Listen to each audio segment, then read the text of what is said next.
कालबाह्य झालेलं आहे, आपल्या सगळ्यांना माहिती आहे.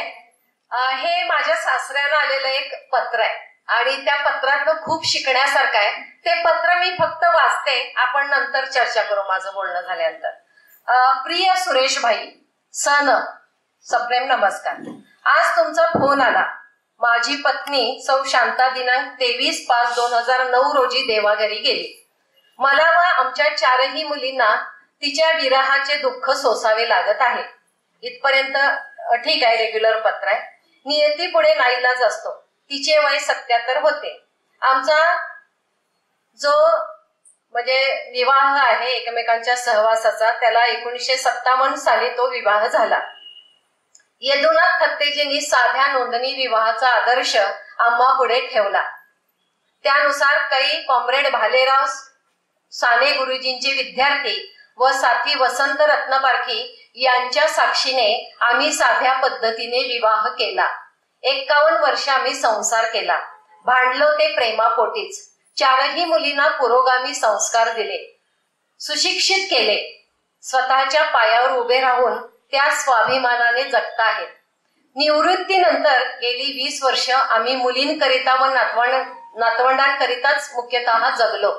मुलींनीही मुलांप्रमाणेच, हा शब्द मला खटकलाय, त्याचं कारणही नंतर सांगेन. मुलींनीही मुलांप्रमाणेच आम्हाला आधार दिला. त्यांच्या आईची अंत्यक्रिया मुलांप्रमाणेच पुढाकार घेऊन माझ्या मुलींनी केली. तिच्या पार्थिवाला खांदा 4ही मुलींनी दिला. चितेला अग्नी सुद्धा मोठ्या मुलीने म्हणजे वर्षाताईने दिला. ज्या वर्षा शेडगे आपल्या जिल्हा माहिती अधिकारी होता कोल्हापूरच्या, त्यांनी दिला. शेवटच्या 2 महिन्यात हॉस्पिटलचा आयसीयूचा खूप खर्च झाला, त्यातही त्यांनी मोठा वाटा उचलला. मुलांची उणीव त्यांनी सार्थपणे भरून काढली. तुमचा अप्पा. एक मैत्रीतनं आलेलं पत्र आहे. याच्यातनं खूप काही आपल्याला घेण्यासारखं आहे. ते काय घेण्यासारखं आहे वगैरे याची चर्चा आपण नंतर करूया. आजचा हा कार्यक्रम, खरं तर ह्या कार्यक्रमाला येण्याची 2 कारणं आहेत. एक आहेत मेंगाणे सर, ज्यांची आंतरिक तळमळ अशी आहे की आपल्या परिसरातला शिक्षक हा संवेदनशील आणि कृतिशील असला पाहिजे, ही त्यांची तळमळ आहे. ती त्यांच्या पुस्तकातून सुद्धा सातत्यानं दिसते. आणि दुसरं महत्वाचं कारण आहे, या गारगोटीशी आमची चळवळीच्या अंगाने असलेली नाळ. म्हणजे मला आठवतंय 30 वर्षापूर्वीचं मी सांगते, 1992 साल होतं आणि इथं स्त्री अभ्यास परिषद झाली होती गारगोटीमध्ये. त्या स्त्री अभ्यास परिषदेमध्ये महाराष्ट्रातले सगळे जेवढे म्हणून स्त्री कार्यकर्त्याच्या अतिशय बुद्धिमान अशा स्त्री कार्यकर्त्या आम्हाला इथं भेटल्या, ज्याच्यामध्ये रोहिणी गवाणकर असतील, मेधा पाटकर असतील किंवा नीलम गोरे असतील, बऱ्याच जणी. म्हणजे मला असं, मी तेव्हा विशिकले होते आणि मी 3 दिवस इथं जो आपला मौनी विद्यापीठाचा परिसर आहे तिथं आम्ही 3 दिवस राहिलेलो होतो. त्याच्यामध्ये दाभोळकर, आपले देवदत्त दाभोळकर, पुणे विद्यापीठाचे व्हाईस चान्सलर, नरेंद्र दाभोळकर, सुचेताताई कोरगावकर आमच्या कोल्हापूरच्या म्हणजे आयोजनामध्ये होत्या, पुष्पा भावे होत्या, खूप सारे लोक होते, स्त्री पुरुष दोघही. तर ह्या परिषदेपासून त्याच्याही 2 वर्ष अगोदर आम्ही दोघी, मेघा आणि मी, एकत्र चळवळीत वाढलेल्या म्हणायचं कारण असं की 18 वर्ष जेव्हा माझी पूर्ण होती तेव्हा मी पहिल्यांदा, आम्हाला अटक झाली होती आंदोलन केल्यानंतर आणि आम्ही पोलीस कोठडीत आम्हाला टाकलं होतं. आंदोलन काय असतं, कशाशी खायचं असतं, आता आपलं काय होणार, हॉस्टेलवर गेल्यावर रेक्टरला काय सांगायचे, असे अनेक प्रश्न पडलेले. मी 19व्या वर्षाची विद्यार्थिनी होते, पण चळवळ रक्तात भिनलेली आहे, त्यामुळं कशाची भीती वाटत नाही. कुठलाही आपण कॉन्फिडन्स गमावून बसले अशी परिस्थिती नाही. त्याचं कारण माणूसपणाचं शिक्षण आम्हाला तेव्हापासून मिळालेलं आहे आणि ते महत्वाचं आहे. आम्हाला गारगोटी म्हटलं की JP नाईक आठवतात, गारगोटी म्हटलं की श्रेया दाभोळकर आठवतात, गारगोटी म्हटलं की वृंदा दाभोळकर आठवतात, राजन गवस सर आठवतात आम्हाला आणि आनंद वास्कर सर आठवतात. तर ही सगळी मंडळी नेहमी आमच्या संपर्कात असलेली आणि म्हणजे JP नाईकांना काय आम्ही बघितलं सुद्धा नाही, पण वाचलं खूप. आणि त्यांचे शिक्षणातले प्रयोग, ते शहराचा विकास कसा असावा इथपर्यंत सगळं JP नाईकांनी एवढं काम करून ठेवलंय की गारगोटीमध्ये शिक्षणाचं जे केंद्र सुरू झालं त्याचे खरे खरं कारण आहे ते JP नाईक सर आहेत. तर आणि दुसरं मी कारण सांगितलं मेंगाणे सर की संवेदनशील शिक्षक शिक्षिका घडावी. आजचा दिवस आपला आहे. मला माहिती आहे की आपण शिक्षिका असलो 3,000 रुपयापासून 1.5 लाखापर्यंत जरी पगार मिळत असलो तरी घरातलं आपलं काम आपल्याला सुटलेलं नाही. इथं आलेल्या सगळ्या मैत्रिणी आपण कुठली भाजी करायची ते रात्री ठरवलं असेल कारण सकाळी लवकर बाहेर पडायचं आहे म्हणून, किंवा कणिक मळून तरी आलेलं असो, गेल्यानंतर चपाती करायची का सकाळी करून, हे सगळं आपल्या डोक्यात असतं. आणि म्हणून ते सगळं तुम्ही करून इथं मैत्रिणीनं आलाय म्हणून तुम्हाला पहिल्यांदा सॅल्यूट करते व्यासपीठावरील सर्व मान्यवर. आणि मी इथं येण्याचं तिसरं एक कारण आहे ते म्हणजे शिक्षक म्हणजे नुसता शिक्षक असत नाही. शिक्षक हा पहिल्यांदा पालक असतो, मग तो शिक्षक असतो, आणि सगळ्यात महत्वाचं काम तो कुठलं करत असेल तर तो काउन्सिलर असतो. आणि त्याच्यामध्ये महिला शिक्षिका आघाडीवर आहे.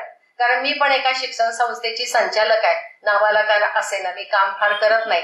पण मला असं वाटतं की जो जो विद्यार्थी डिस्टर्ब आहे, जी जी विद्यार्थिनी डिस्टर्ब आहे, तिच्या डोळ्यातलं दुःख किंवा तिच्या डोळ्यामधनं त्या नजरेत तिच्या जे काय असतं ते फक्त आणि फक्त शिक्षिकेला कळतं, असा माझा आजपर्यंतचा अनुभव आहे. आणि म्हणून अशा कार्यक्रमाला येणं म्हणजे मी कधीच शिक्षिका आणि अशा ह्याच्यामध्ये मी खरं तर बोलत नाही. माझा जो वर्ग आहे, मी जे महिला दक्षता समितीचं जे माझं काम आहे ते एका म्हणजे आपण म्हणू की समाजातल्या खालच्या स्तरासाठीचं ते काम आहे. आमचं काउन्सिलिंग सेंटर आहे, तर त्या अनुषंगानं आमचं काम चालतं. त्याच्यामध्ये मला म्हणजे आता मेघानं खूप मांडणी केलेली आहे. हे सगळे बसलेले शिक्षणातले फार तज्ज्ञ लोक आहेत. मी कशातली तज्ज्ञ नाही, वकील नाही, डॉक्टर नाही, ते डॉक्टरेट मिळवलेले हे लोक आहेत. मी फक्त एक छोटीशी कार्यकर्ते, आणि कार्यकर्ते म्हणून माझ्या समोर येणाऱ्या ज्या काय व्यथा वेदना स्त्रियांच्या आहेत किंवा कुटुंबाच्या आहेत ते मांडण्याचा मी प्रयत्न करते. मगाशी म्हटलं तसं मेघानं की लिंगनिरपेक्ष समानता हे स्वतंत्र भारताच्या राज्यघटनेचं सर्वात मोठं वैशिष्ट्य आहे. म्हणजे आपण सगळे समान पातळीवर आहोत. डॉक्टर बाबासाहेब आंबेडकरांनी आपल्याला संविधानात तो खूप मोठा अधिकार मिळवून दिलेला आहे. राजकीय पातळीवर आम्हाला शाहू महाराज छत्रपती शाहू कोल्हापूरचे महत्वाचे वाटतात, आणि शैक्षणिक याच्यामध्ये आम्हाला महात्मा फुले, सावित्रीबाई फुले, फातिमा शेख ह्या ग्रेट वाटतात, कारण त्यांनी आमचं खरं माणूसपणाचा प्रवास सुरू करण्यासाठी खूप मोलाचं काम करून ठेवलेलं आहे. तर ही लिंगनिरपेक्ष समानता आपल्या वाट्याला येते का? आणि तशी जर येत असती तर आपण स्वयंपाकघरातलं सगळं मॅनेज आपणच करून इथं आलं असतं का? तर ती आपल्याला नाही. तसं नसण्याची काही वाक्य मी सांगत पुढं जाते. आपल्या वर्तमानपत्रांमध्ये काँग्रेसची विधवा असा उल्लेख होतो. म्हणजे काँग्रेसची विधवा म्हणायचं म्हणजे ती कुठल्या तरी पुरुषाशी जोडलेली असते, म्हणजे जिचा नवरा नाही, ती म्हणजे नवरा असणं आणि नसणं याला इतकं महत्व आहे ते तो शब्द आपण वापरतो. दुसरं, आपल्या समाजामध्ये तुम्ही मी सगळ्या जणी वावरत असताना विवाहित, सवाष्ण आणि त्याच्यात मुलगा असलेली स्त्री ही उच्च स्थानावर मानतो आपण. म्हणजे आपल्या ग्रामीण भागामध्ये ओटी भरण्याचा कार्यक्रम असतो, आपण कुणाला मान देतो? मुलगा असलेल्याला. का देतो? म्हणजे ह्या पत्रात जे मी पहिलं पत्र वाचलं ना, त्या पत्रामध्ये काय तो दिवा लावतो, वंशाचा दिवा म्हणतो, म्हातारपणाची काठी म्हणतो. काठीचा उपयोग तो मारायसाठी करतो अनेकदा. तुम्ही जर आमच्या महिला दक्षतेत येऊन बघितलं ना तर तुमच्या लक्षात असं येईल. म्हणजे माझं ते निरीक्षण आहे, गेल्या 30-35 वर्ष मी ते काम करते. म्हातारपणी आई वडिलांना जर चांगल्या पद्धतीने कोण सांभाळत असतील तर त्या मुली सांभाळतात. हे आजचं वास्तव आहे. तरी सुद्धा आपण म्हणतो की वंशाचा दिवा, आणि हे बायका आघाडीवर आहे. त्यामुळे आपण बदल केले पाहिजेत. ओटी भरण्याचा कार्यक्रम करताना आपण ह्या कृती करतो, ही छोटी कृती वाटत असेल पण ती फार म्हणजे आपण हे बदलायचं की नाही हे आपण ठरवायचं. आपण नाही तशा प्रकारच्या प्रथा पाळल्या पाहिजेत. आणि म्हणून विवाहित, सवाष्ण आणि मुलगा असणारी स्त्री उच्च स्थानावर, विवाहित, सवाष्ण पण मुलगी असलेली ती अजून जरा खाली येते. हे स्तर आहेत आपले, लक्षात घ्या. विवाहित, सधवा परंतु आपत्तीहीन ही त्याच्या खाली, आणि मग विधवा, घटस्फोटित, परित्यक्ता, कुमारिका ह्या ज्या आहेत स्त्रिया, ह्या माणूसपणाच्या प्रवासात कुठेही आपल्या हिसगणतीत नसतात. हे वास्तव तुमच्या माझ्या समोरच आहे. मग काय शब्द वापरले जातात? म्हणजे आमच्या शिक्षकच आहेत ते सुद्धा, त्यांना 3 मुली आहेत आणि चांगल्या कर्तृत्ववान मुली आहेत. त्यांना असं म्हटलं की मी जसं पत्रात मगाशी म्हटलं ना की मुली असून सुद्धा मुलांसारखं केलं. अहो त्या मुली आहेत, त्यांनी मुलींसारखंच केलं, मुलग्यांसारखं कशाला करायला पाहिजे. तसं याच्यात सुद्धा तुमच्या 3 मुली आहेत, खरं त्या मुलग्यांसारख्याच आहेत. कशाला, they are what they are. मुली आहेत ना त्या मुलींसारख्या आहेत म्हणा ना. ते मुलग्यांसारख्या म्हणजे पुन्हा मुलग्याला महत्व. आम्ही 8 मार्च साजरा करतो, फेटे बांधतो, बुलेटवरनं गाडी चालवतो. काय हो आपलं कर्तृत्व? फेटा कशाची निशाणी आहे? पुरुष सत्ताक ते आपण घालायचं आणि आपण बुलेट चालवायची म्हणजे आपला 8 मार्च झाला. आपण कुठल्या दिशेला चाललोय हे थोडस तुम्हाला कळावं यासाठीची ही सगळी उदाहरणं द्यायचं. म्हणजे 8 मार्च आम्ही मला आणि मेघाला आठवत आहे की 7-8 वर्षापूर्वी फक्त 8 मार्च आमच्या ज्या काही चळवळींची केंद्र असायची तिथं साजरा व्हायचा आणि आता आम्हाला 8 मार्च करावा वाटत नाही अशी परिस्थिती आहे आपल्या. म्हणजे कुठल्या तरी एका राजकारण्याच्या ऑफिसमधनं फोन येतो, मॅडम उद्या आमची अशी अशी रॅली आहे, तिथं 9 वारी नेसून या. कशाला? रॅलीमध्ये सहभाग घ्यायला. आणि असे प्रत्येक राजकीय पक्षाच्या धेंडांचे फोन, मी धेंड हा शब्द वापरेन त्यांच्यासाठी, असे फोन येत असतात 2 दिवस 4 दिवस आधी. आपला प्रवास हा काय नीट चाललाय किंवा विचारी किंवा विवेकी दिशेनं चाललाय असं दिसत नाही. आणि त्यामुळे तुमच्या मुली म्हणजे मुलग्यांसारख्या आहेत असं शब्द वापरणं हे मला चुकीचं वाटतं. मी महिला दक्षतेचं काम करते आणि तिथं असे नेहमीच आमचे प्रॉब्लेम येतात, कुटुंबामध्ये चालणाऱ्या प्रॉब्लेम. त्याच्यामध्ये एक नवरा म्हटलं की तुला स्वयंपाक करायला आवडत नाही तर लग्न कशाला केलंस. किती वाक्य बघा, मी साधच सगळं सांगते तुम्हाला. स्वयंपाक करायला येत नाही तर लग्न करायला म्हणजे काही संविधानात कुठं लिहून ठेवलेलं आहे की बायकांना स्वयंपाक आला तरच त्यांनी लग्न करावं. बायकांनी स्वयंपाक करणे हे मुळात बाईचं काम नाहीच आहे. ज्याला खायला लागतं त्या प्रत्येकाचं ते काम. आपण घरात शिकवत नाही आपल्या मुलांना. आपल्या घरातले जे मुलगे टोणगे आहेत त्यांना आपण काम करायला हे शिकवतो का? आपण शिकवत नाही. म्हणजे आपण शिक्षक म्हणून मगाशी त्या ताईने प्रश्न विचारला की पालक, आपला पालकत्वाचा जो मुद्दा आहे ना, म्हणजे आता विद्यार्थी शाळा होईल का इथून पुढचा, तर पालका म्हणजे सुजान पालकत्वच नाही मग आडातच नाही तर पोऱ्यात कुठलं येणार ना. आपल्या पालक जर टीव्ही समोर बसत असेल, म्हणजे मी ग्रामीण भागात खूप फिरते, बायका येतात रानातनं वगैरे 5 वाजता बुट्टीत टाकायची, 4 भाकरी थापायच्या, स्वयंपाक करायचा, टीव्ही समोर सिरियल बघायला बघत. काय आपल्याला देतो टीव्ही याचा विचार आपण करत नाही. तेव्हा मुलगा काय मागितलं तरी बायकांचं लक्ष नसतं, कारण ती काय ते कुठल्या सिरियल्स मला नावं सुद्धा सांगता येत नाहीत, कारण टीव्हीचं माझा 36चा आकडा आहे. त्याच्यापेक्षा मी ते सेकंड सेक्स 4 वेळा वाचून झालं. आम्ही पुस्तकं वाचतो वेळ मिळाला की. असं वाटतं की कधी एकदा कामातनं वेळ मिळतोय आपल्याला आणि आपण पुस्तकं वाचतोय. ही काय म्हणायचं आपली आंतरिक ही जी आहे ओढ आहे ती ओढच आपल्याला नाही. आणि त्यामुळे मग आडात नाही तर पोहऱ्यात कुठलं येणार. त्यामुळे सुजाण पालकत्वाचा, सुजाण नागरिकत्वाचा अभाव आपल्याकडे जास्त दिसतोय. आणि म्हणून मुली पळून जाण्याचं प्रमाण काय, कुठल्या घरातली मुलगी पळून जाते हो? मी सुद्धा पळून जाऊन लग्न केलंय की 27-28 वर्ष झाली, पण मी माझा जोडीदार मी स्वतः शोधलाय. मेघानं मेघाचा जोडीदार शोधलाय. आम्ही दोघींनी विचारपूर्वक आमचे जोडीदार निवडले, आमचे सहचर निवडले. मी नवरा म्हणणार नाही. नवरा म्हटलं की एक तो फ्रेम असते, त्या फ्रेम मधले आमचे नवरे नव्हते कधीच, आता पण नाहीयेत. पण मी तेव्हा पळून आले, तेव्हा मी अगदी 100% असं ठरवून आले की आपलं या नवऱ्याशी जमलं तर ठीक, नाही जमलं तर आपण रस्त्यावर भाजीपाला विकू पण स्वतःच्या पैशावर जगू. आपल्या पोरींच्या मध्ये ही हिंमत निर्माण होणारी परिस्थिती आपल्या आजूबाजूला नाही. माझे आई वडील अशिक्षित होते, कुठल्याही शाळेत ते शिकलेले नाहीत, त्यांना लिहिता वाचता येत नाही. आई सकाळी 8 वाजता डोक्यावर बुट्टी घेऊन शेतात जायची, 16 तास राबायची. फक्त आई वडिलांनी काय दिले तर चांगले संस्कार दिले, चांगले विचार दिले. मला FY BA ला असताना ट्रॅक्टर शिकवला माझ्या वडिलांनी, मॅसी फर्ग्युसन. कशासाठी हो?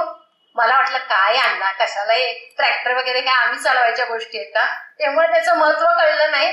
त्याचं महत्व तिशी नंतर कळलं की अरे आपल्याला म्हणजे प्रतिष्ठा किंवा स्वाभिमान किंवा आत्मविश्वास बाळगायला मदत करणाऱ्या ह्या गोष्टी आहेत. आणि म्हणून मला असं वाटतं की माझ्या न शिकलेल्या, आपण असं मानतो की शिकलेला माणूस फार शहाणा असतो, तसं काही नसतं. तशी तुमची समजूत असेल तर ती फार खोटी समजूत आहे. माणूस विवेकी असण्याला शिक्षणाची गरज, म्हणजे शिक्षण त्याला महत्वपूर्ण असू शकतं, पण दरवेळेला शिकलेला माणूस शहाणे असेलच अशी काही शक्यता नाही. महिला दक्षतेतले मी हजारो उदाहरणं तुम्हाला देऊ शकते. आता आयटीचं जग आहे. 1.5 लाख, 1,65,000, 2 लाख पगार घेणारे तरुण जोडपी आमच्या समोर उभं येतात महिला दक्षतेत आणि घटस्फोट घ्यायचाय म्हणतात. आम्ही म्हणतो ठीक आहे, घटस्फोट हे चांगल्या समाजाचं लक्षण आहे असं पण मी मानते, कारण ती चांगली सोय आहे. कशाला एकमेकांशी पटत नाही तर आयुष्यभर कशाला एकत्र राहायला पाहिजे ना. विभक्त व्हा, तुमचं आयुष्य नव्यानं उभं करा. मी म्हटलं की ठीक आहे, तू घटस्फोट घेण्याबद्दल आमचं काही मत नाही, पण का घेणार आहे त्याची जरा कारणं कळू दे. त्या 1,70,000 पगार त्याला, 1,75,000 पगार त्याच्या बायकोला, 5,000 मुलीला जास्तच पगार. ती सकाळी 8:30ला घर सोडायची, हा 9:30ला घर सोडायचा. आम्हाला म्हटलं मॅडम एकच उदाहरण देतो तुम्हाला, 1.5 वर्ष आमच्या लग्नाला झाली, ह्या बायकोनं माझं एकदा सुद्धा बनियान आणि चड्डी धुतलेली नाही. हे सांगितल्यावर वाक्य, हा माणूस शिकला कशासाठी आणि हा माणूस 1,70,000 पगार घेतो कशासाठी, असा विचार करायची वेळ आम्हाला आली. मग आम्ही हे सांगायचं का त्याला की बाबा आता पोरी पण शिकलेल्या आहेत, त्या पोरगीला तुझ्यापेक्षा 5,000 जास्त पगार आहे. तर तो घटस्फोटाचं कारण हे सांगत होता आम्हाला. म्हणजे वास्तव काय आहे याची मी कल्पना यावी म्हणून मी ही उदाहरणं देते तुम्हाला. आम्ही त्याला म्हटलं की बेटा असं नाहीये, म्हणजे तुझं ते कपडे धुवायला नाही रे तिच्या आईनं शिकवलं तिला, तू असं कर पुढच्या वेळेला तुझ्या आई वडिलांना घेऊन. मग त्याची आई आली, म्हटलं तिचं जरा काउन्सिलिंग करू. मॅडम म्हटल्या काय सांगायचं तुम्हाला, म्हणे अंथरूण काढायला होती ही नवऱ्याला, असं वाक्य होतं तिचं. म्हणलं उठतं कोण लवकर, तर ती लवकर उठते, मग नंतर उठणार आहे ना अंथरूण काढायला काय हरकत. पण नाही, माझा मुलगा म्हणजे अपब्रिंगिंग जे आहे, पुरुष म्हणून झालेलं त्याचं जे वाढणं आहे ते सगळ्यांना मारक ठरतं. आणि ती बायको म्हणणार ना, ज्या माणसानं मला अंथरूण मी काढायचं, स्वयंपाक मी करायचा, डबे दोघांचे मी भरायचे आणि मी बाहेर पडायचे, मी कशाला राहू त्याच्याबरोबर, नाहीच राहणार. आता पोरी अशा राहत नाहीत. पुण्या मुंबईच्या पोरी आता अगोदर नवऱ्याला विचारतात स्वयंपाक करता येतो का. त्यामुळे आपलं वाढवणं जे आहे हे वाढवण्यामध्ये दोष आहे आणि त्याला आपण सगळे जबाबदार आहोत. आणि म्हणून ही उदाहरणं तुमच्या समोर ठेवली. जसं तुमच्या समोर बोलायला आले तसं एकदा मी बीएड कॉलेजमध्ये कोल्हापूरच्या गेले होते आणि मी सर खूप तयारीनं गेलेली की भावी शिक्षकांच्या समोर आपल्याला बोलायचंय, तर आपण जरा तारतम्य ठेवून व्यवस्थित आपला काय विचार आहे तो मांडला पाहिजे. आणि मग तिथं आमचा एक जोडीदार निवडताना अशी एक कार्यशाळा होती. मग त्याच्यात नेहमीप्रमाणे गृहकृत्य दक्ष, सहन करणारी, न बोलणारी, वाद न घालणारी, सर्व काय गृहकृत्य दक्ष आवडता शब्द आहे आपल्या सगळ्या पोरांचा आणि सगळ्यांचा, एकूण समाजाचा. बाई तशी असली पाहिजे, पुरुष तसा असायला पाहिजे असं काही नाहीये. आणि मग ते सगळं झालं आणि मग जसं की आता मॅडमनी मुद्दा काढला की मुलींना आम्ही त्यांच्यावर लागतोय की काय, तो गणवेश काय घालावा किंवा कपडे काय घालावेत, त्याच्यावर पुन्हा सगळ्या ठिकाणी आम्ही जिथं जिथं जातो तिथं एकही कार्यक्रम मला आठवत नाही की मुलींच्या ड्रेस कोडवर चर्चा झालेली नाही. सगळीकडे होते, तिथंही झाली. एक विद्यार्थी उठला बीएडचा आणि तो म्हटला की साडीत बायकांची फिगर छान दिसते आणि म्हणून साडी हाच वेश असला पाहिजे. असा एक भावी शिक्षक म्हणतोय, जो याच्याकडे मी खूप अपेक्षेनं गेलेले की भावी पिढी घडवणारा हा शिक्षक आहे आणि याच्याकडनं जर ही अशी जर वाक्य येत असतील तर आपला शिक्षणाचा प्रवास म्हणजे या शिक्षणात पण माणूसपणाचा काही आहे की नाही याचा विचार करण्याची वेळ येते की काय असं मला दिसतंय. दुसरा एक विद्यार्थी उठला आणि तो म्हटला मला कशी बायको पाहिजे, हा तर सांग म्हटलं. म्हटला दिसायला ऐश्वर्या राय आणि वागायला श्यामची आहे अशी बायको पाहिजे मला. म्हणजे बघा की जो शिक्षक आहे, जो 2 वर्षांनी पुढच्या याच्यामध्ये विद्यार्थ्यांना शिकवणार आहे, त्याची जर मानसिक अवस्था अशी असेल तर मग आपण शिक्षणानं आपलं काय फार भलं होतंय असं मानायचं का. त्याच्यामध्ये माणूसपणाचा प्रवास असायला पाहिजे की नाही, त्याच्यामध्ये विवेक जागृत असायला पाहिजे की नाही. विवेक जागृती हा आपल्यामध्ये सगळ्यात मोठा प्रॉब्लेम आहे. आपण शिकतो, शाणे होतो, पैसे मिळवतो, पण आपला हा प्रवास विवेकी दृष्टिकोनातून होत नाही, वैज्ञानिक दृष्टिकोनातून होत नाही. म्हणून सगळे प्रश्न आपल्या देशाचे हे अनुत्तरित आहेत. अजून त्याच्यावर चांगल्या प्रकारचे मार्ग शोधायचे असतील तर आपल्याला सजग होणं मला हे जास्त महत्वाचं आहे.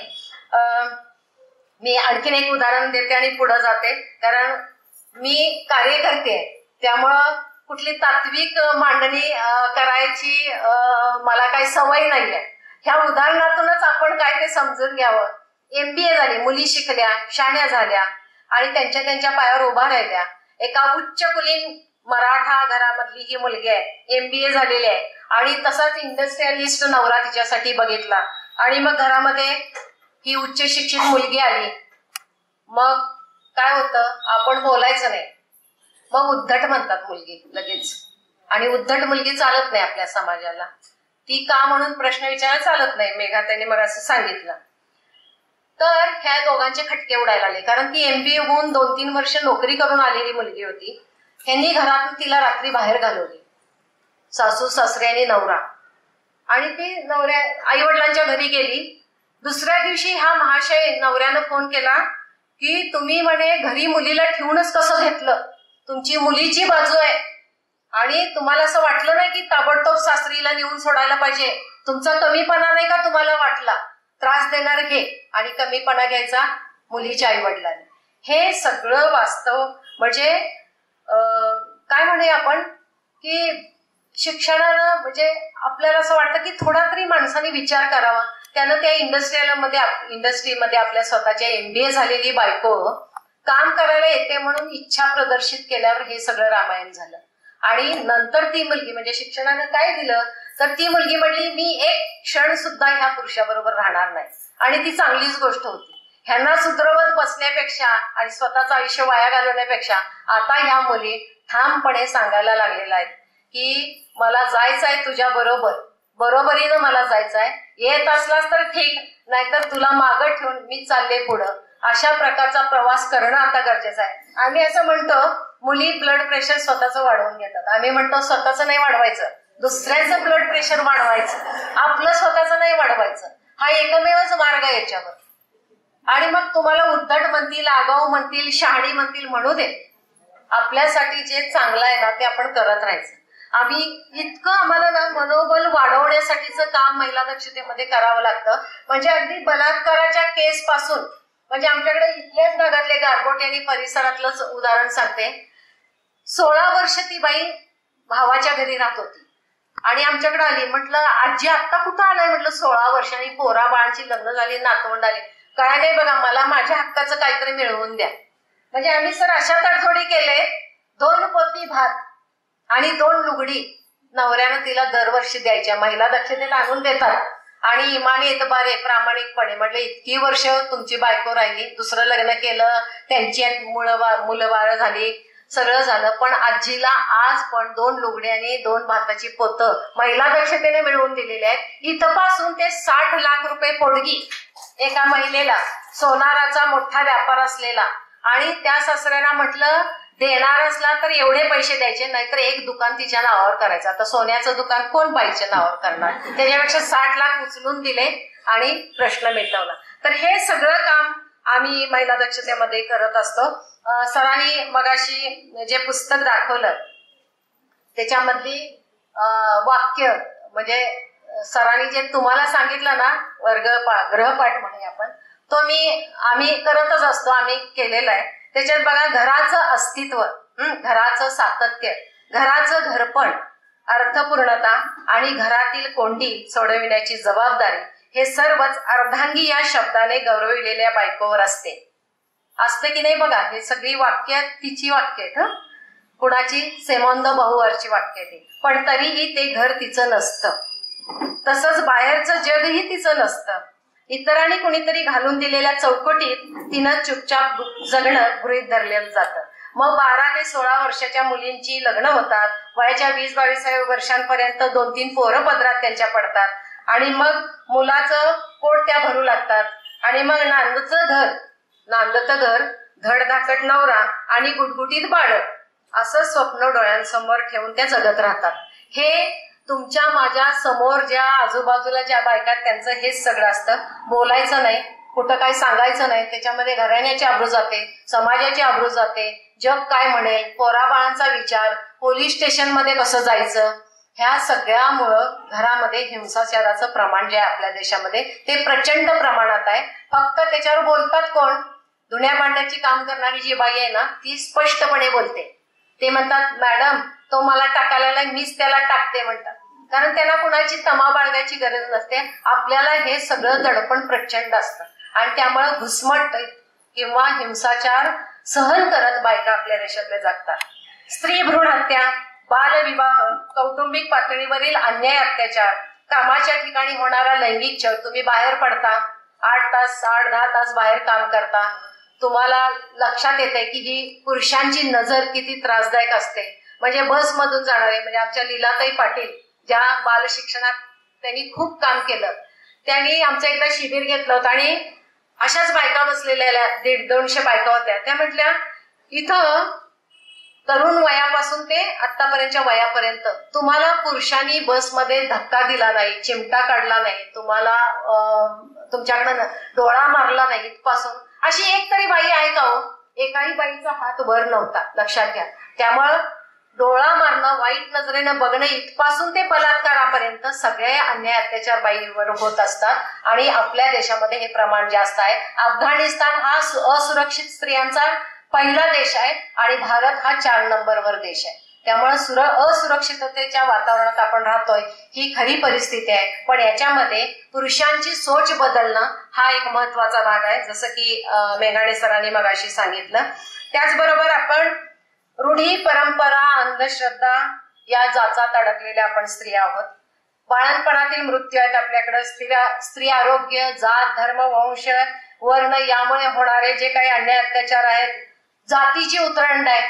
म्हणजे उच्च महिलेचे प्रश्न वेगळे आणि आपल्याच देशातल्या दलित महिलेचे प्रश्न वेगळे, आपल्याच देशातल्या मुस्लिम स्त्रियांचे प्रश्न आणखीन वेगळे. म्हणजे आपल्याला कायद्याचं कवच तरी आहे भांडायला, हे करायला, मुस्लिम स्त्रियांना ते सुद्धा कवच नाही अशी परिस्थिती आहे. आणि त्यामुळं हे सगळं काम जे करण्याचं आणि स्त्री पुरुष असमानता ज्याच्यावर मेघा आपण मगाशी बोलली, अशी सगळी परिस्थिती तुमच्या माझ्या भोवती आहे. मी जरा आता इथं बसलेल्यांमध्ये विचारलं, कोण आता जरा 50-55 वय कुणाचं आहे? जरा उठताय कोणतरी? तुमच्या मुलाचं नाव सांगा जरा ताई, उठा. तुमच्या मुलाचं पूर्ण नाव सांगा. उठा उठा उठा. हा, शिवम, हा, जीवन प्रकाश यादव. तुमच्या ताई मुलीचं नाव सांगा, मुलाचं नाव सांगा. माग, हा, बोला बोला बोला, तुम्ही बोला, कुणी पण उठून बोला. स्वप्नील. हा, आता या नावात काय म्हणशील तर नावातच सगळं आहे. काय नाव? मुलाचं नाव, पुढं वडिलांचं नाव आणि पुढं आडनाव. कुठल्या घराण्याचा वारस आहे कळलं पाहिजे ना. ह्याच्यात आपल्याला स्त्री पुरुष समानता दिसते का? जन्माला कोण घालतं? दूध पाजतो आपण, डबा भरतो आपण, अभ्यास घ्यायचा आपण आणि खापर फोडायचं आपल्यावर मार्क कमी पडले वगैरे तर सगळं त्याला. म्हणजे आपली बाळं तर 30 वयापर्यंत बाळं असतात आपल्या देशामध्ये. म्हणजे आपण 18 पूर्ण झाल्यावर जा तुझ्या याच्यावर बघ असं म्हणत नाही, तर नाव मात्र बापाचं लावायचं. म्हणजे आम्ही एक पूर्वी चळवळीत गाणं म्हणायचो, युगायुगाची गुलामी चालत, सांभाळीत चुलनी मुलं, दास्याचा तुरुंग फोडीते, स्त्री दास्याचा तुरुंग फोडीते. बालपणामध्ये बापाचं नाव, लगीन झाल्यावर पती हा देव, म्हातारपणामध्ये पोरांना भ्यावं. सगळं करायचं आपण आणि नाव मात्र आपल्या घरातल्या पुरुषाचं. आपल्या शिक्षणामध्ये आलं ना, आईचं नाव लावलं पाहिजे. आपण का आग्रह धरत नाही? मी आग्रह धरला जेव्हा माझा मुलगा जन्माला. आता तो 28-27 पूर्ण वयाचा आहे माझा मुलगा.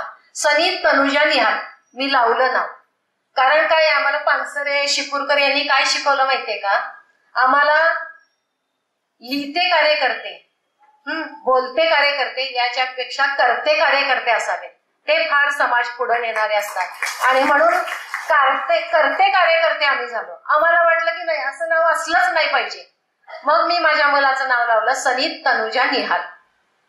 आडनाव कशाला पाहिजे? उगीच काहीतरी रूढी आहे म्हणून आडनाव लावायचं. मग ते शिपूरकर, मग ते कुणाचे पाहुणे, मग ते पाटील तुम्ही कुणाचे पाहुणे, ते लग्नात पण पदर जुळवायला वगैरे ही आडनावं उपयोगी पडतात. आपल्याला जात धर्म वर्ण भेद काही मानायचंच नाही तर आडनाव कशाला पाहिजे. सनीत हा तनुजा निहालचा मुलगा आहे, बास झाली ओळख. पुढं तो आणि बदलला 18व्या वर्षानंतर तरी आमची काही हरकत नाही. नावात काही नसतं म्हणायचं पण नावात आपल्या फार घ्यायचं, माहितीये का. आणि म्हणून ह्या कृती छोटी कृती आहे. मला माहितीये की याला काही जग बदलणार नाही, पण मला समाधान आहे ना की मी काहीतरी पुढचं पाऊल मी टाकलं पाहिजे. मी जर बोलते तर मी ते पाऊल टाकलं पाहिजे. म्हणून मी आंतरजातीय विवाह केला. आम्ही बोलतोय, आम्ही कृती पण केली. आम्ही दोघींनी आंतरजातीय लग्न केली. आम्ही रजिस्टर 16 रुपयात लग्न केली. आमच्या मित्रांनी 16 रुपये फी भरलेली, मी अजून दिलेली नाही त्याला लग्नाची. आणि 16 रुपयात लग्न केलं याचं आम्हाला कधीच वाईट वाटलं नाही. आणि आम्ही आमचे मित्र चांगले मिळवले. सहचार आमचा जो आहे तो आम्ही मिळवला. काय हो, कृती महत्वाची. बोलणारे खूप लोक आहेत. शिवाजी जन्माला यावं दुसऱ्यांच्या घरात, आमच्या घरात आलं की आम्हाला त्रास होतोय. तर हे सगळं असलं नाही पाहिजे. हे नाव आहे तिथून सुरुवात करा. आपल्या पुढच्या सुना मुलींना हे सांगा की नाव असं लागलंच पाहिजे आपलं, कारण करतो सगळं आपण. मी मगापासून घालूनच सांगितलं पाहिजे. आपण शिक्षक आहोत, आपण हे बदल आपल्यापासूनच याची सुरुवात झाली पाहिजे. बदलाव करणारा शिक्षक हा महत्वाचा घटक आहे समाजातला, आणि म्हणून तुम्ही सुरुवात करा. मी PCPNDT नावाची कमिटी असते, स्त्री भ्रूण हत्या होऊ नयेत म्हणून ग्रामीण आणि शहरामध्ये ह्या कमिटीज काम करतात. त्या कमिटीवर मी 7-8 वर्ष काम केलंय. मी तुम्हाला वास्तव असं सांगेन की गेल्या 10-15 वर्षामध्ये आपण जवळजवळ 10 लाख मुली महाराष्ट्रातल्या, फार बाहेरचं बोलायला नको, आपण महाराष्ट्रातल्या इतक्या मुली स्त्री भ्रूण हत्येमध्ये मारलेल्या आहेत. ह्या मुली मारल्या.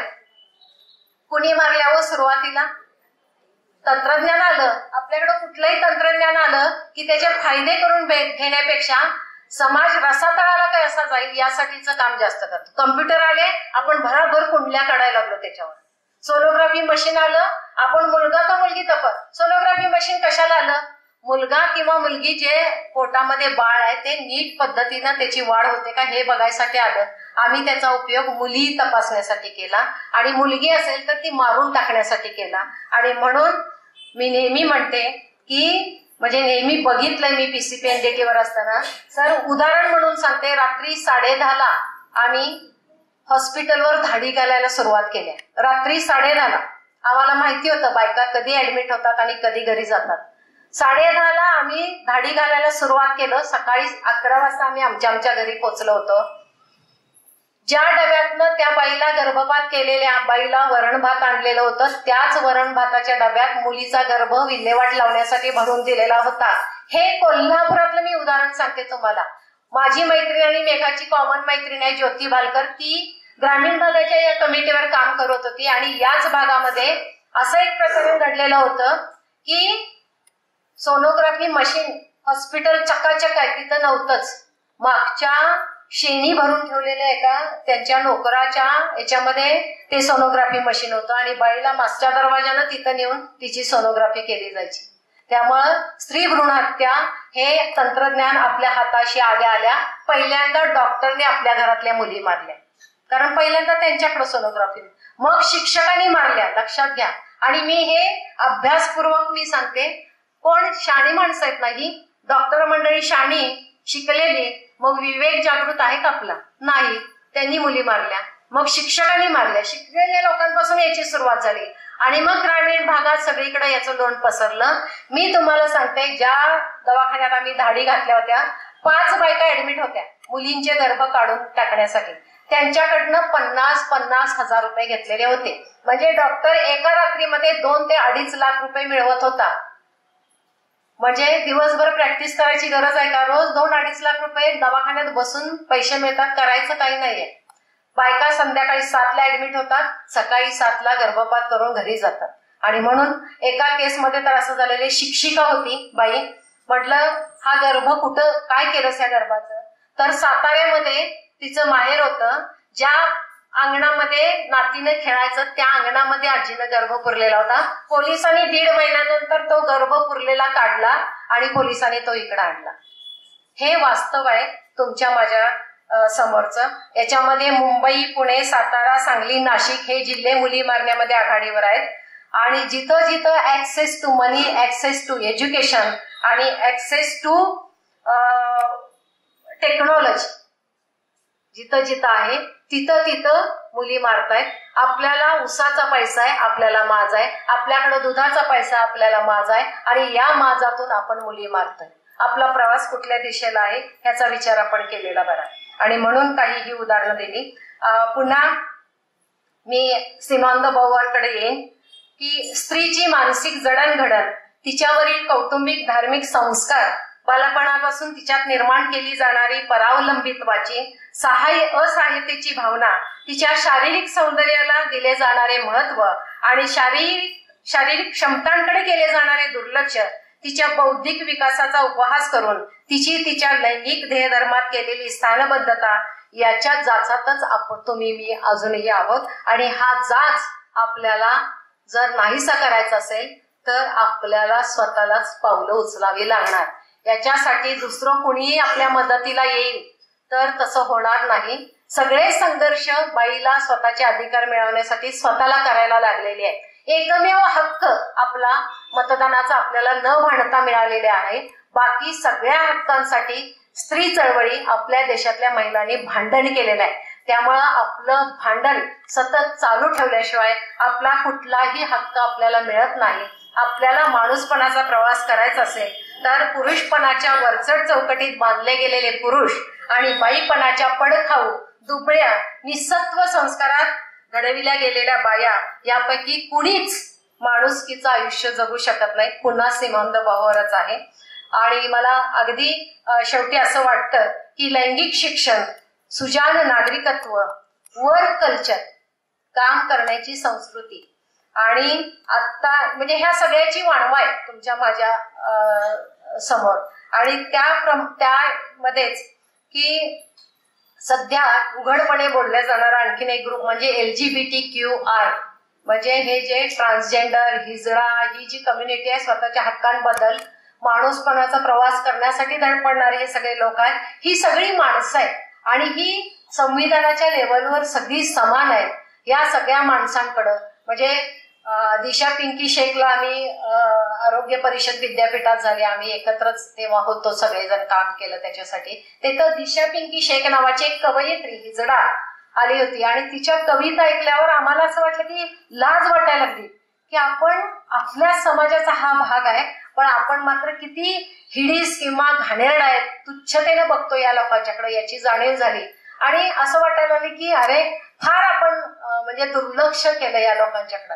त्याच्यानंतर जिथं जिथं मला भीक मागणारा हिजडा दिसतो, कारण आपण त्यांना काम देत नाही तर आपली जबाबदारी आहे की त्यांचं पोट भरलं पाहिजे. आणि म्हणून जेव्हा जेव्हा मला कोण हिजडा भेटला, रेल्वेत भेटला, एसटी स्टँडवर भेटला, तर मी 100 रुपयाची नोट त्यांच्या हातात ठेवल्याशिवाय घरी जात नाही. कारण आपण अनेक वर्ष त्यांना दुर्लक्ष ठेवलेलं आहे. ही खंत मनामध्ये दिशा पिंकी शेखनं जागवली. आणि म्हणून आपण सुजाण नागरिकत्वाचा आपला प्रवास जोपर्यंत होत नाही तोपर्यंत कुठलाही बदलाव होणं शक्य नाही. आणि म्हणून ती आपण म्हणजे आपण सजग राहूया त्याच्यासाठी.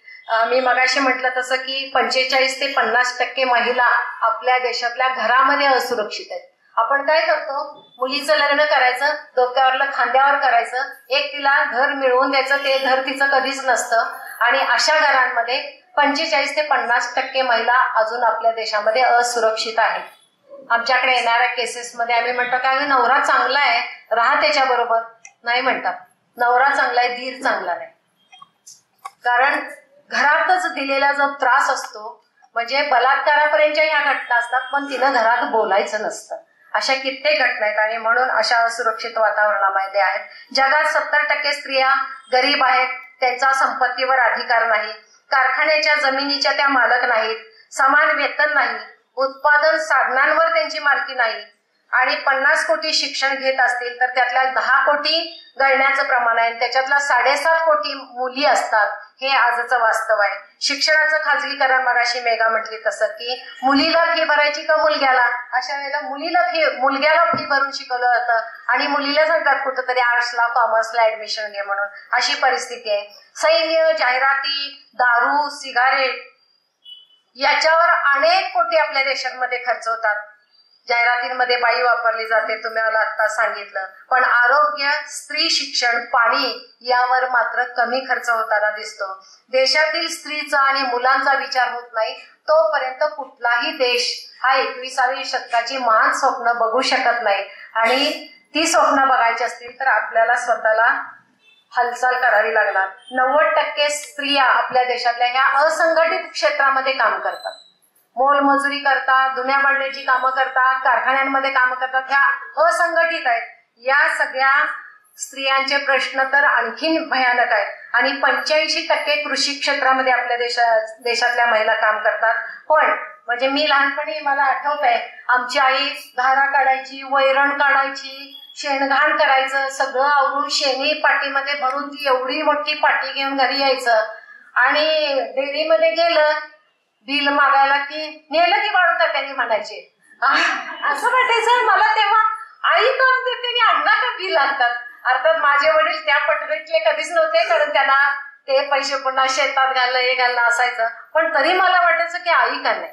किंवा आमच्या म्हशीचं दूध असायचं घरामध्ये, तर आई आमची ना चंबू भरून माझ्या भावाला दूध द्यायचे. मला वाटायचं आम्हाला काही देत नाही, तो वंशाचा दिवा ना, म्हणून त्याला दूध मिळायचं. आणि माझे वडील शेतात आम्हाला दूध घ्यायला या म्हणायचे, तिथं चंबूभर त्याच्या अगोदर दूध द्यायचे, कारण घरात आई देत नाही त्यांना माहिती. हा मला वाटतंय हा संवेदनशील मन आहे. हे बापाचं मन असावं, सगळ्या घरांमध्ये ते असावं. अशा घरामध्ये जे मूल वाढतं ते घरी आई वडिलांशी संवाद ठेवतं आणि त्याला पळून जायचं असलं तर ते विचारपूर्वक पळून जातं. ह्या पळून गेलेल्या मुली यांचा घरातला संवाद कमी असतो, त्यांची घुसमट असते. घरात आई वडिलांची भांडणं असतात, वडील दारुडे असतात, अनेक कारणं असतात त्यांची. जसं की मग सांगितलं, पाळी झाल्यावर आई बसते, आई बाजूला बसते, वडिलांना स्वयंपाकातली गती नसते, मग डाब्याला उशीर होतो, मग ते पोरगं उशीरच येणार. हे सगळे प्रश्न सोडवायचे असतील तर पुन्हा आपणच शहाणं व्हायचंय, आपणच सुरुवात करायची आहे. आणि म्हणून ह्या पुरुष प्राधान्याच्या जोगडातून स्त्री मुक्त होऊन सक्षम आणि निर्भय बनेल, तेव्हा तिचं खऱ्या अर्थानं व्यक्तिमत्व संपन्न आणि आत्मविश्वासयुक्त होईल. असे पुरुष आपल्याला भेटोत. याचं दुसरं एक कारण मी सांगते, असे पुरुष भेटावेत त्याचं कारण पण सांगते की संकट, ताणतणाव, निराशा किंवा त्याला जे सहन करावं लागते पुरुषाला, त्याच्या जाचातून सुद्धा त्याची मुक्तता होईल. कारण मी आत्मनिर्भर झाले तर माझ्या नवऱ्याची दुःख मला वाटून घेता येईल. दोघं एकमेकांशी बोललं तर ते समान पातळीवर कुठंतरी निचरा होईल त्याचा, आणि तो सुद्धा त्याच्या जाचात, म्हणजे त्यानं दुर्बल असायचं नाही, त्यानं रडायचं नाही, त्यानं दुःख व्यक्त करायचं नाही. अरे तो पण माणूस आहे, त्याला पण भावना आहे, तो सुद्धा त्याच्या एका जाचातून जोखडातून मुक्त होण्याची शक्यता आहे. आणि म्हणून घरातली बाई ही निर्भय झाली पाहिजे. ज्योतिबा फुले, सावित्रीबाई, आगरकर, महर्षी कर्वे ह्या सगळ्यांनी महिलांच्यावर अन्याय दूर करण्यासाठीचं काम केलं आणि त्यामुळं स्त्री चळवळीला पुरुषांचा सुद्धा मोठा सहभाग आहे. आणि आपल्या घरामध्ये सुद्धा सर्वांना हा सहभाग मिळो अशी अपेक्षा व्यक्त करते. शेवटी दुर्गा भागवताने एक वाक्य म्हणून ठेवलंय त्यांच्या पुस्तकामध्ये की देश कधीच व्यक्तींचा असत नाही, व्यक्तिमत्वांचे देश घडले पाहिजेत आणि ते देश जगामध्ये पुढे असतात. आणि म्हणून आपला देश सुद्धा व्यक्तिमत्वांचा घडो अशी आशा व्यक्त करून मला वाटतं मी थांबते. अजून काय काय आहेत माझ्या कृती पुढच्या, पण एक जाताना उदाहरण सांगते आणि मगच थांबते. आमचं एकदा मीरा बोरवणकर पोलीस उपायुक्त होत्या तेव्हा त्या मुंबईच्या, त्यांनी एक कार्यशाळा ठेवली होती. त्या तेव्हा यशोदा नावाचं जे इन्स्टिट्यूट आहे पुण्यामध्ये त्याच्या संचालक होत्या आणि त्यांनी स्त्री चळवळींचं कार्यशाळा 3 दिवसाची पुण्यामध्ये यशोदामध्ये ठेवली होती. आणि तिथं म्हणजे आपल्या देशामध्ये जी काही परिस्थिती आहे ती 33% आरक्षण आणि बचत गट यानं खूप मोठा फरक आपल्या एकूण अर्थकारणामध्ये आणि समाज राजकारणामध्ये पडलेला आहे आणि त्याचे काही चांगले हे सुद्धा आपल्याला दिसत आहेत. तर या सगळ्या बचत गटातल्या महिला महाराष्ट्रभरातल्या तिथं आलेल्या होत्या आणि श्रीदेवी गोयल पोलीस महासंचालक होत्या तेव्हा त्या, आणि माविमच्या अध्यक्ष आलेल्या होत्या, मला आता त्यांचं नाव आठवत नाही. तर त्या माविमच्या अध्यक्षांनी विचारलं की बचत गटानं तुमच्यामध्ये काय फरक पडला का? तर एक अशी 55-60 वयाची 9 वरीतली बाई पुढे आली. होय होय पडला की म्हटल्या, अशीच लांब बसलेल्या त्या, आणि हात वर केला, होय होय लय पडला म्हटल्या. मग त्या म्हटल्या की जरा पुढे या आणि सगळ्यांना सांगा. मग त्या बाई पुढे आल्या. त्या म्हटल्या पहिल्यांदा बचत गट स्थापन केला 7 जणींचा, घरातल्यांची सगळ्यांची तोंड अगदी स्मशानात गेल्यासारखी होती वगैरे वगैरे. तिनं तिच्या भाषेत सांगायला सुरुवात केली आणि ती म्हटली की पूर्वी मीटिंगला यायचं म्हणजे सगळं घरातलं आवरून जेवण खाण, सासऱ्यांचं जेवण वेळेवर व्हायचे, सासूची औषधं वेळ, असं सगळं करून, आणि मी मीटिंगला जाऊ का म्हणून हे करायला लागायचं, परवानगी घ्यायला लागायची, असा ताण असायचा सगळा. आता म्हटली मी या 7-8 वर्षानंतर तेव्हा विचारून येत होते, आता मी सांगून येते. हा फरक माझ्यामध्ये पडला असं तिने सांगितलं. आणि असाच फरक आपल्यामध्ये सुद्धा, आपण शिक्षिका, आपल्याला सुद्धा हेच करायला लागतं. प्रत्येक बारीक सारीक गोष्टींचा संघर्ष आपल्या आयुष्यात असतो आणि म्हणून विचारून येण्याचा प्रवास आपला सांगून येण्यापर्यंत हो अशी अपेक्षा व्यक्त करते. आणि आपल्या सगळ्यांना माहिती आहे आपण खूप शहाणे आहोत. आपण स्वतःला पुरुषांपेक्षा कमी वगैरे मानायची काही गरज नाहीये. हा जो 1000-1200 ग्रॅमचा जो काही मेंदू आहे तो सगळ्यांच्या डोक्यावर सारखा आहे आणि विज्ञानानं सिद्ध केलेले आहे की याच्यामध्ये मेंदू कुणाचा कमी जास्त वगैरे काही भानगड नाहीये, तो सगळ्यांचा सारखाच चालतो. आणि म्हणून आपल्याला माहिती आहे की डोक्यावर पदर कधी घ्यायचा, खांद्यावर कधी घ्यायचा आणि तो खोचायचा कधी, हे पण आपल्याला चांगलं कळतं. तर ही सगळी तयारी आपण ठेवूया अशी अपेक्षा व्यक्त करते आणि मी थांबते, तुमची रजा घेते. मला इथं बोलवलं त्याबद्दल मेंगाणे सर आणि सर्वांचे आभार मानते. आणि जाताना एक गाणं म्हणणार आहे, ते गाणं तुम्ही ऐकायचं आहे आणि मग माझं बोलणं आहे ते संपलं असं मी जाहीर करणार आहे. तर हे गाणं आहे, चळवळीतलंच गाणं आहे. पहिल्यांदा मी गारगोटीतच ऐकलंय आणि म्हणून मला ते आज तुम्हाला ऐकवायचं आहे. 92 साली मी त्या स्त्री हक्क परिषदेमध्ये हे गाणं ऐकलं होतं ज्योती म्हापसेकरच्या तोंडून. आणि या गाण्याची एक छोटीशी गोष्ट आहे, ती अगोदर गोष्ट सांगते तुम्हाला की ही मुस्लिम महिला आहे. इथं कोण मुस्लिम असलं तर त्यांची भाषा इतकी सुंदर भाषा आहे ती ह्याची कसली भाषा, बागवाणी हिंदी. तर ही मुंबईतली झोपडपट्टीतली महिला आहे आणि तिचा नवरा पैसे मिळवायसाठी दुबईला गेलाय.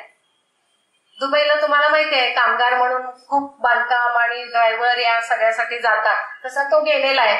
आणि तो गेल्यानंतर आजूबाजूचे लोक असतातच की लक्ष ठेवायला बाईवर, हिचं चालचलन कसं आहे, कुठं कुठं जाती, काय काय मॅचिंग घालती आणि नटती किती. मग ते काय करतात की हिचं काय चलन नीट नाही म्हणून तिच्या नवऱ्याला तिकडे पत्र लिहितात. किती हुशार असतात बघा लोक. मग तुझ्या बायकोचं काही चलन नीट नाही, पोरांना शाळेत पाठवते आणि कुठंतरी जाते आणि असं. मग तो नवरा तर काही परत येऊ शकत नाही, तो म्हणतो ती पत्र लिहितो की तू कशी आहेस, बरी आहेस ना, मी पाठवलेले पैसे व्यवस्थित खर्च करतीस ना, मला काळजी वाटते, मुलांची काळजी घे, मी इथनं आता तुझ्यासाठी येऊ शकत नाही. मग हिला प्रश्न पडतो आपण पण लिहू, पण लिहिता कुठे येते, ही काही शिकलेली नाही. मग ही पण ठरवते आपण एक 7वी 8वीचं पोरग पकडते आणि ते पत्र लिहिते. ते पत्र म्हणजे हे गाणं आहे. काय काय म्हणते बघा गाण्यात, मै अच्छी हूं घबराऊ नको, गाण्याचे बोल आहे. मै अच्छी हूं घबराऊ नको ऐसा खत में लिखो, मै अच्छी हूं घबराऊ नको ऐसा खत में लिखो, कोणी मिल्याने तुझको लिखा मैं निकली रोडा पर, अगर तुझको शक है मुझ पे नहीं निकलूंगी बाहर, मैं पानी को जाऊं क्या नको ऐसा खत में लिखो, मैं पानी को जाऊं क्या नको ऐसा खत में लिखो, 100 रुपए का हिसाब मांगे तो मैंने घर में क्या खाई, लाइट के 20 दी, पानी के 30 दी, 25 का राशन लाई, दी 25 दूध वाले को ऐसा खत में लिखो, दी 25 दूध वाले को ऐसा खत में लिखो, बाबा को आया बुखार खांसी प्राइवेट में गई उसको लेकर, 100 रुपए का इंजेक्शन दिया असर नहीं बच्चे पर, मैं जे को जाऊं क्या नको ऐसा खत में लिखो, मैं जे को जाऊं क्या नको, ऐसा खत में लिखो।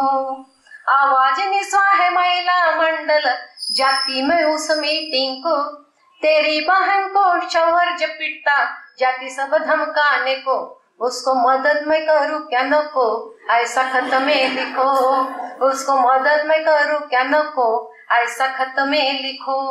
बेबी को मैंने स्कूल में भेजा, खूब अच्छी पढ़ती है। औरत ने भी है लिखना पढ़ना, आवाज निस्वा का मत है। आवाज निस्वा ही संघटना आहे मुंबईच्या झोपडपट्टीत काम करणारी। मैं भी पढ़ने को जाऊं क्या नको, ऐसा खत में लिखो। मैं भी पढ़ने को जाऊं क्या नको, ऐसा खत में लिखो। जब से गया तो बिगड़ा है माहौल, फसाद का डर है मुझको। मैं जब के नाम पे कैसे ये झगड़े, अमन से रहना है सबको। ये बस्ती में समझाओ क्या नको, ऐसा खत में लिखो। ये बस्ती में समझाओ क्या नको, ऐसा खत में लिखो। महंगाई इतनी, रोजगार भी नहीं, तेरे जैसे जाते दुबई को। घर भी कितने टूट जाते, देखो दुख होता मेरे मन को। तू आजा जल्द मिलने को, ऐसा खत में लिखो। तू आजा जल्द मिलने को, ऐसा खत में लिखो। सऊदी जाके दुबई जाके कितने दिन हम टिकेंगे, इसी समाज को हमको बदलना बच्चों के लिए अपने। मैं मोर्चे में जाऊं क्या नको, ऐसा खत में लिखो। मैं मोर्चे में जाऊं क्या नको, ऐसा खत में लिखो। कोनी मेल्याने तुझको लिखा, मैं निकली रोड़ा पर। मीटिंग में जाती, मोर्चे में जाती, सुधरने जिंदगानी को।